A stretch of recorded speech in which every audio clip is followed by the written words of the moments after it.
Good morning. मैं doctor सरिता कुमावत आपको शरीर क्रिया विज्ञान ह्यूमन फिजियोलॉजी विषय पढ़ा रही हूँ और उसमें सिलेबस के अकॉर्डिंग 8 चैप्टर कंप्लीट हो चुके हैं और लास्ट 9th चैप्टर चल रहा है।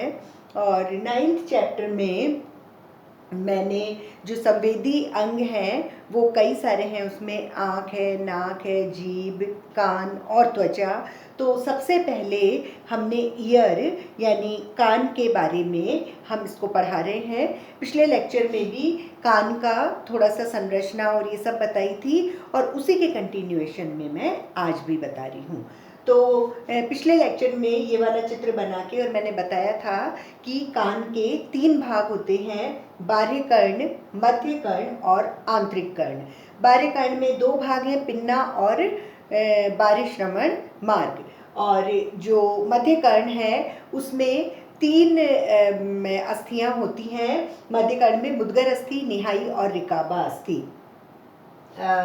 ये मुद्गर, मैलियस, इनकस और स्टेपीज, ये 3 कर्णा अस्थियों को मिला के हम ओसाइकल्स भी कहते हैं। और जो आंतरिक कर्ण है इन दोनों के बारे में मैं पढ़ा चुकी हूँ पिछले लेक्चर में, और आज जो पढ़ाना है वो बाह्य कर्ण और मध्य कर्ण के बाद जो आंतरिक कर्ण है उसके बारे में। तो आंतरिक कर्ण हमारी शंखा अस्थि का ही एक भाग होता है। शंखा अस्थि जो कान के पास में होती है, ललाटा अस्थि आगे होती है, पश्चकपाला अस्थि पीछे होती है, पार्श्विका अस्थि ऊपर होती है और शंखा अस्थि कान के पास में होती है। तो कान के यहाँ आंतरिक कर्ण पाया जाता है, ये उसका पार्ट होता है। और आंतरिक कर्ण के अंदर कुछ जलीय पदार्थ पाए जाते हैं और उन लिक्विड पदार्थों को, जलीय पदार्थों को अंतःलसिका और बाह्य लसिका कहते हैं। आंतरिक कर्ण यानी इंटरनल ईयर के 2 भाग हैं, एक है अस्थि गहन यानी बोनी लेबिरिंथ और दूसरा है झिल्ली गहन यानी मेम्ब्रेनस लेबिरिंथ। आंतरिक कर्ण अर्थात इंटरनल ईयर के 2 पार्ट्स हैं। पहला है अस्थि गहन यानी बोनी लेबिरिंथ और दूसरा है झिल्ली गहन मेम्ब्रेनस लेबिरिंथ। दोनों ही बहुत ही छोटे छोटे होते हैं लेकिन बहुत इंपॉर्टेंट है और इनके भी कुछ कुछ पार्ट्स हमारे शरीर में पाए जाते हैं।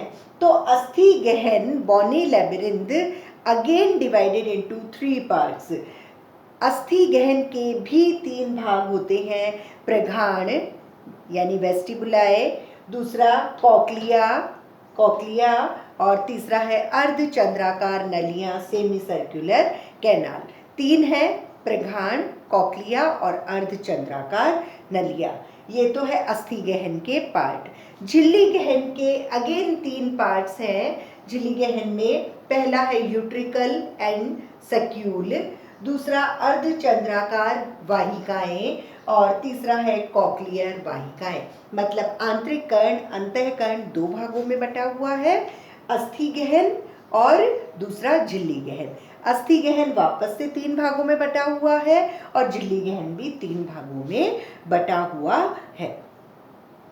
पहला पार्ट जो है अस्थि गहन का प्रघाण यानी वेस्टिबुलाए, तो जो प्रघाण है वो हमारे मध्य कर्ण, मतलब बाह्य कर्ण, मध्य कर्ण और आंतरिक कर्ण 3 भाग हैं हमारी शंखा अस्थि में कान के। तो मध्य कर्ण से प्रघाण यानी वेस्टिबुलाए 2 छिद्रों से, 2 छेद से संबंधित होता है। 2 छेद होते हैं प्रघाण के और वो मध्य कान से संबंधित होता है। एक छिद्र को बोलते हैं, पहले छिद्र को प्रघाण गवाक्ष। प्रघाण गवाक्ष जो होता है वो रिकाबा अस्थि के निचले भाग में होता है। मुद्गर अस्थि, निहाई और रिकाबा अस्थि क्या है? ये तीनों कर्णा अस्थियां, ओसाइकल्स यानी मध्य कर्ण की 3 अस्थियां। तो जो प्रघाण गवाक्ष है, पहला छिद्र वो रिकाबा अस्थि के निचले भाग से बंद रहता है और दूसरा छिद्र जो है वो गोल गवाक्ष होता है और गोल गवाक्ष तंतुमय ऊतक से भरा हुआ होता है। प्रघाण दो छिद्र से संबंधित होता है मध्य कर्ण से। पहला छिद्र प्रघाण गवाक्ष जो रिकाबा अस्थि के निचले भाग से जुड़ा हुआ रहता है, उससे भरा हुआ रहता है, और दूसरा गोल गवाक्ष। इस जगह गोल गवाक्ष, वृत्ताकार गवाक्ष, ये प्रघाण गवाक्ष, ये वृत्ताकार गवाक्ष। तो ये दोनों छिद्र ये तंतुमय ऊतक से भरा हुआ होता है। ये तो प्रघाण के दो पार्ट हो गए। फिर दूसरा पार्ट है अस्थिमय, अस्थि गहन का कॉक्लिया।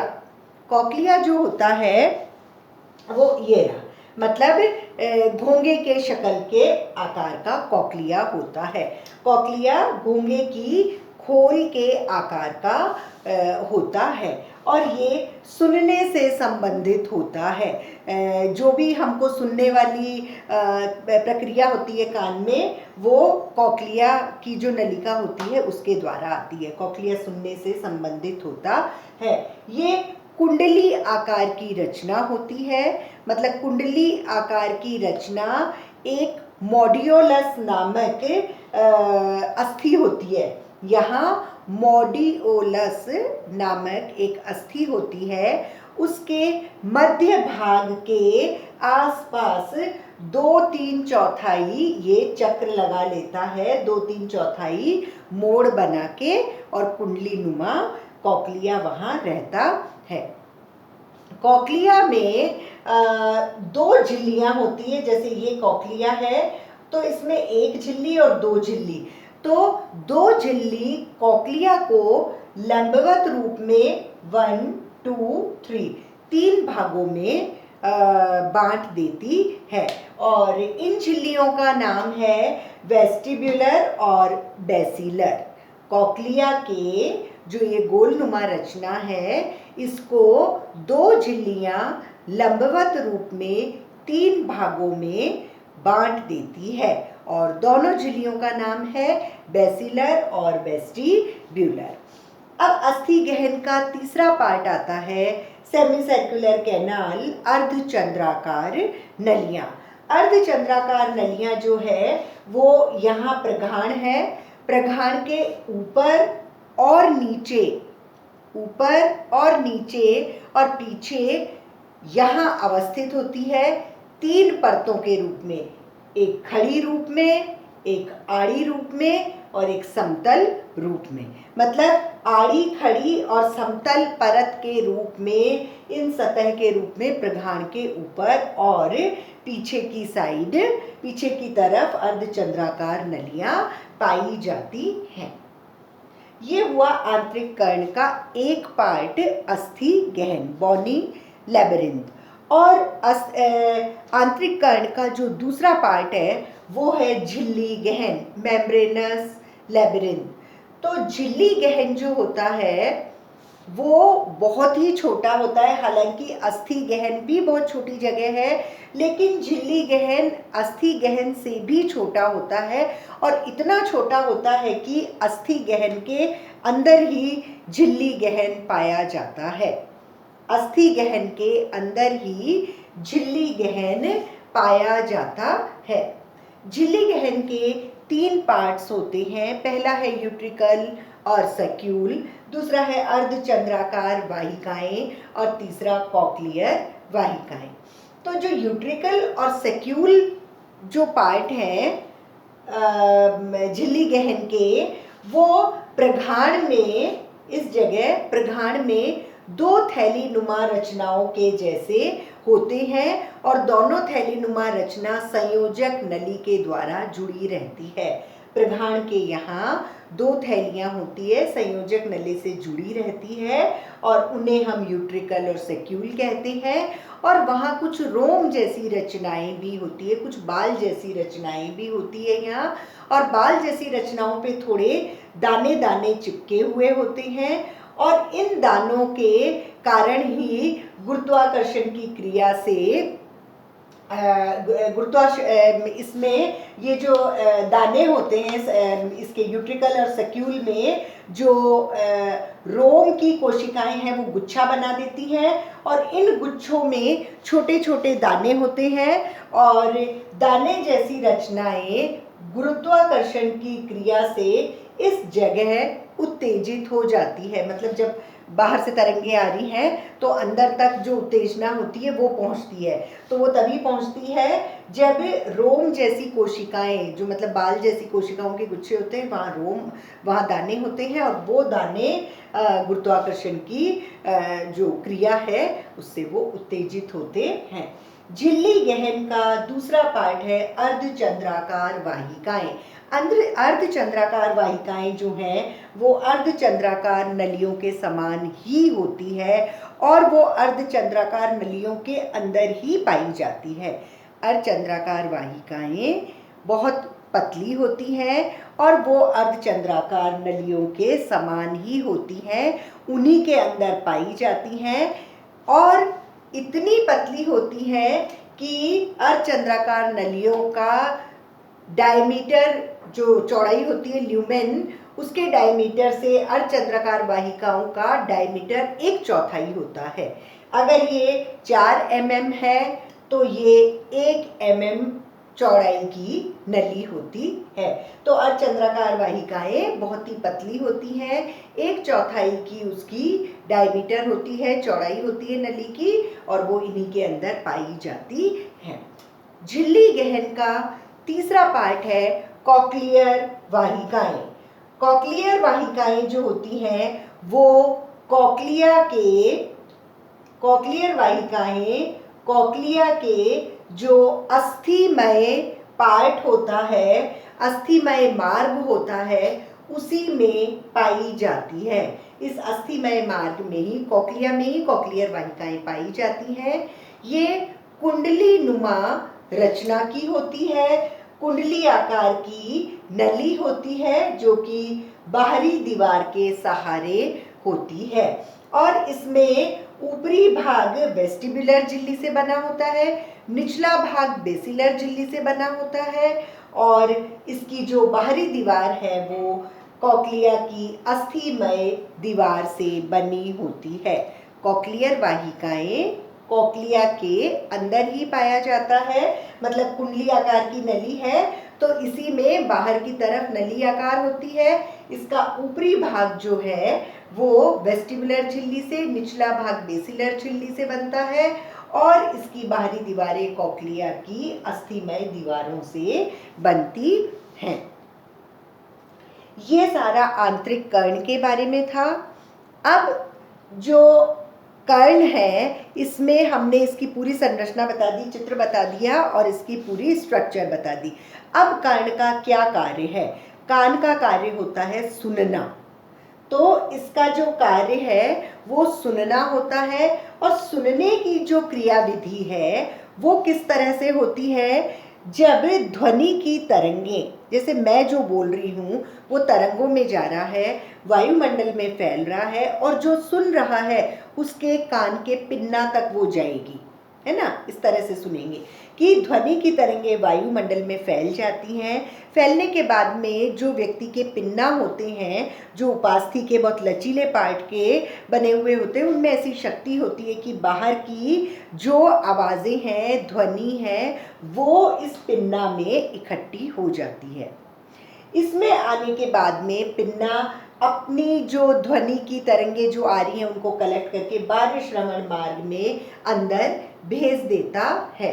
अंदर भेजने के बाद में ध्वनि की तरंगें हैं वो टिम्पैनिक झिल्ली तक आती है और टिम्पैनिक झिल्ली के वहाँ कंपन होता है, थोड़ी हिलती हैं और वो कंपन कर्णा अस्थियों तक पहुँचता है। यानी मध्य कर्ण की 3 अस्थियाँ, ओसाइकल्स, मुद्गर अस्थि, निहाई और रिकाबा अस्थि। तो टिम्पैनिक झिल्ली के बाद में मध्य कर्ण की कर्णा अस्थियों यानी मुद्गर अस्थि, निहाई और रिकाबा अस्थि तक वो ध्वनि तरंगे पहुंचती है और ध्वनि की जब तरंगे वहां पहुंचती हैं तो मध्य कर्ण की अस्थियां भी हिलने लगती हैं, वहां भी कंपन होता है और ये कंपन आंतरिक कर्ण के जलीय पदार्थ में पहुंचता है। आंतरिक कर्ण में जलीय पदार्थ है, अंतःलसिका और बाह्य लसिका।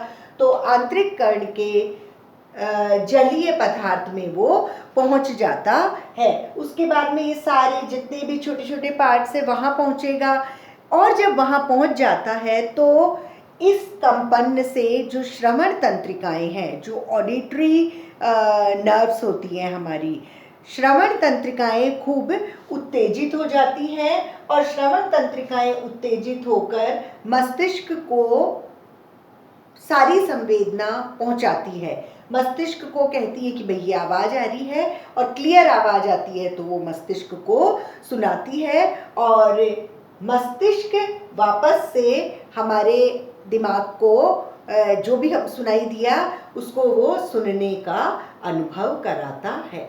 एक तो होती है सिर्फ आवाज़ कि बाहर से आवाज़ आ रही है, ढम ढम आवाज़ आ रही है या कोई चिल्ला रहा है, हमको क्लियर आवाज़ नहीं आती है। लेकिन एक होता है कि अगर मैं आपको कह रही हूँ, मैं आपको 9th चैप्टर संवेदी अंग में कर्ण यानी कान का चैप्टर पढ़ा रही हूँ, तो ये सारे वर्ड्स आप तक पहुँचने चाहिए, और वो जो वर्ड्स हैं वो मस्तिष्क तक पहुँच के और मस्तिष्क आपको वो वर्ड समझने की का अनुभव देता है कि ये चीज़ मैडम बोल रही हैं, तो वो बैलेंस्ड सुनना होता है। और उसके अलावा जो जलीय पदार्थ हैं वो हमारे शरीर को के अंदर बैलेंस यानी तोल बनाए रखते हैं। अगर हमने ये सोचा है कि मेरे को ये हाथ इधर करना है और इधर चलना है, तो मैं इधर ही चलूँगी। लेकिन अगर इधर जलीय पदार्थ में कोई प्रॉब्लम आ जाती है तो सोचते कुछ और है कि इधर चलना है, लेकिन इधर नहीं चल के और दूसरी तरफ चल देते हैं। तो इस तरह से संवेदी अंगों में पहला एक अंग जो हमने पढ़ाया है वो है ईयर यानी कान, और कान सुनने का अंग है। उसके 3 पार्ट हैं, बाहरी कर्ण, मध्य कर्ण और आंतरिक कर्ण। बाहरी कर्ण में पिन्ना और बाह्यश्रवण मार्ग है। पिन्ना ये बाहर उपास्थिका बना है, फिर अंदर नली 2.5 इंच की नली अंदर चली आ रही है, 2.5 सेंटीमीटर की नली, और उसे हम बाह्यश्रवण मार्ग कहते हैं। उसके बाद में कर्णास्थियाँ यानी मध्य कर्ण आ जाता है। मध्य कर्ण में मुद्गर अस्थि, निहाई, रिकाबा अस्थि आ जाती है। उसके बाद में आंतरिक कर्ण आ जाता है। आंतरिक कर्ण में थोड़े जलीय पदार्थ होते हैं, अंतःलसिका और बाह्य लसिका। और अंतः जो कर्ण है आंतरिक कर्ण, उसके 2 भाग होते हैं, अस्थि गहन और झिल्ली गहन। अस्थि गहन के अगेन 3 पार्ट होते हैं, प्रघाण, कॉक्लिया और अर्धचंद्राकार नलियाँ। और झिल्ली गहन के भी 3 भाग होते हैं, यूट्रिकल एंड सेक्यूल, अर्धचंद्राकार वाहिकाएं और कॉक्लियर वाहिकाएं। और इस तरह से ये आवाज़ जो वायुमंडल से ध्वनि तरंगे आ रही हैं वो पिन्ना से लेके, बाह्यश्रवण मार्ग से लेके, टिम्पैनिक झिल्ली से होके, कर्णास्थियों से होके, आंतरिक कर्ण में से होते हुए जितनी श्रवण तंत्रिकाएं हैं, ऑडिटरी नर्व्स, वो मस्तिष्क तक उसको लेके जाती है संवेदना को, और मस्तिष्क से वापस से नर्व आके हमको समझने और सुनने का ज्ञान देती है। तो इस तरह से ये कान का चैप्टर समाप्त होता है। अब हम नेक्स्ट चैप्टर त्वचा यानी स्किन का लेंगे। Thank you.